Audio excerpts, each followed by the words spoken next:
Hello, friends! Hello, friends! Today we're reading Mr. Messy! This is a wonderful book from the Mr. Men. I really like this. Okay, friends, please remember to subscribe to our channel and please like our video. Thank you. Are you ready? Okay, let's begin. Mr. Messy was the messiest person you've ever met in your whole life. He looked messy because he was messy in everything he did. You could always tell where Mr. Messy had been because he left a trail of messy fingerprints wherever he'd been. Oh yes, Mr. Messy was messy by name, messy by nature. Mr. Messy lived in a particularly messy-looking house. The paint was peeling, the windows were broken, there were tiles missing from the roof, the flower beds were overgrown with weeds, the garden gate was off its hinges, and had Mr. Messy cut the grass in his garden lately? He had not!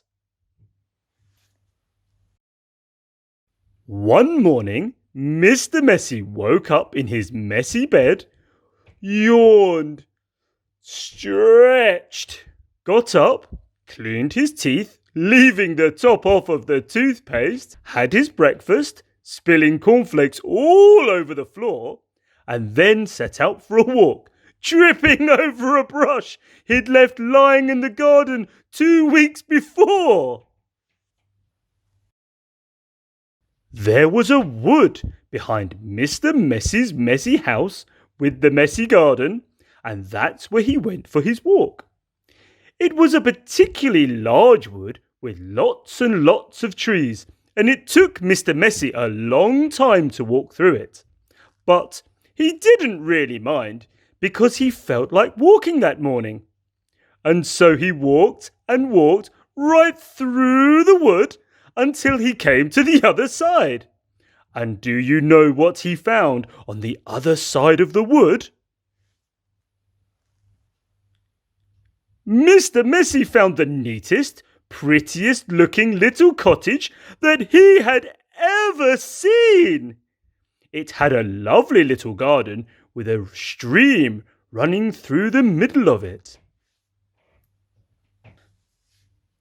There was a man in the garden, clipping the hedge. He looked up as Mr. Messy approached. "Good morning, I'm Mr. Messy," said Mr. Messy.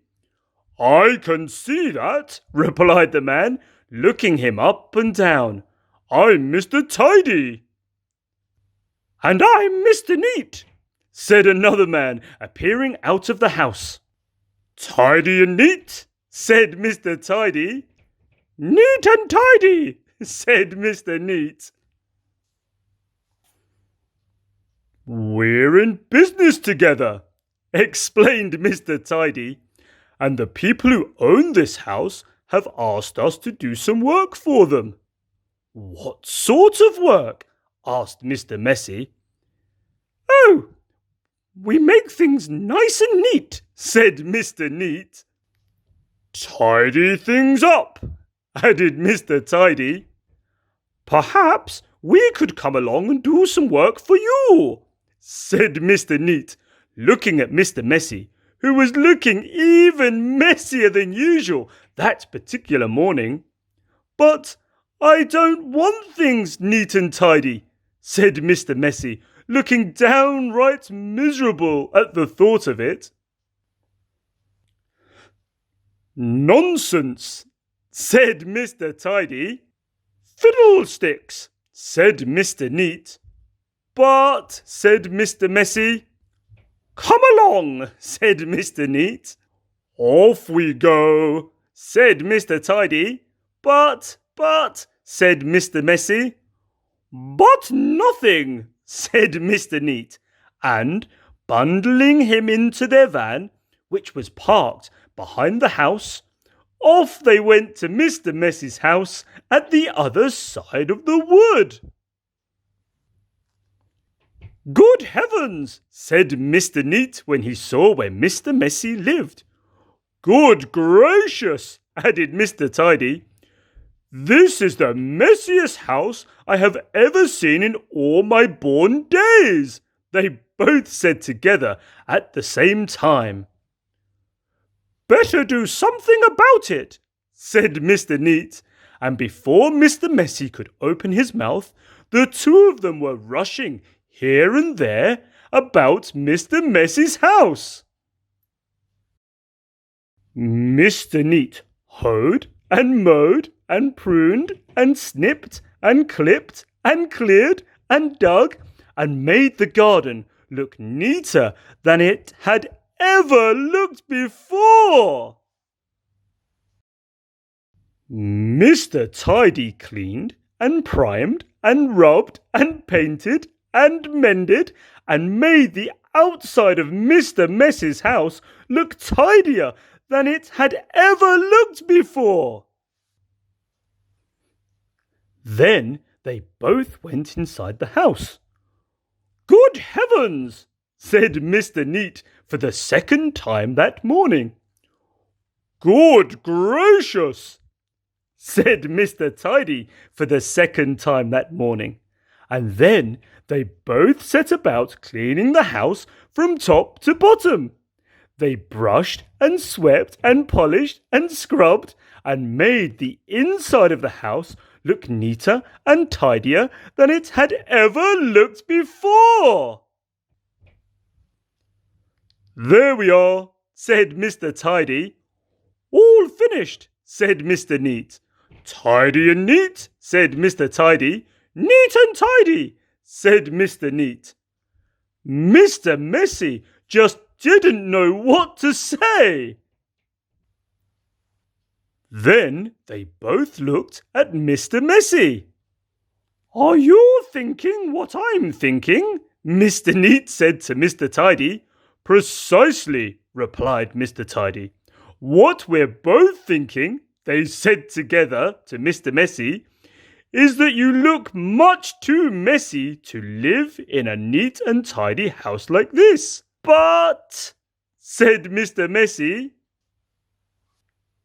But whatever Mr. Messy said was of no use, and Mr. Neat and Mr. Tidy whisked him off to the bathroom upstairs. It had been the messiest bathroom in the house, but now, of course, it was as neat as a new pin. Then Mr. Neat got hold of one of Mr. Messy's arms, and Mr. Tidy got hold of the other arm, and they both picked him up and put him straight into the bath. Mr. Messy wasn't used to having baths. Mr. Neat and Mr. Tidy washed and brushed and cleaned and scrubbed and combed Mr. Messy until he didn't look like Mr. Messy at all. In fact, he looked the opposite of messy. He looked at himself in the mirror. You know what I'm going to have to do now, he said in a rather fierce voice. Mr. Neat and Mr. Tidy looked very worried. What are you going to have to do? They asked Mr. Messy. I'm going to have to change my name, said Mr. Messy. And then he chuckled. And Mr. Neat and Mr. Tidy chuckled.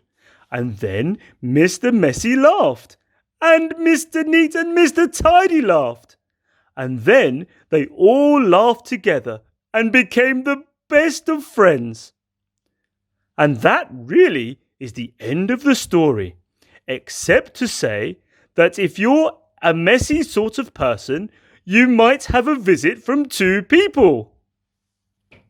And you know what they are called, don't you? Well, friends, I hope you really enjoyed the story. Me too.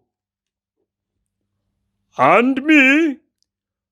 We hope to see you next time. See you next time. Bye. Bye.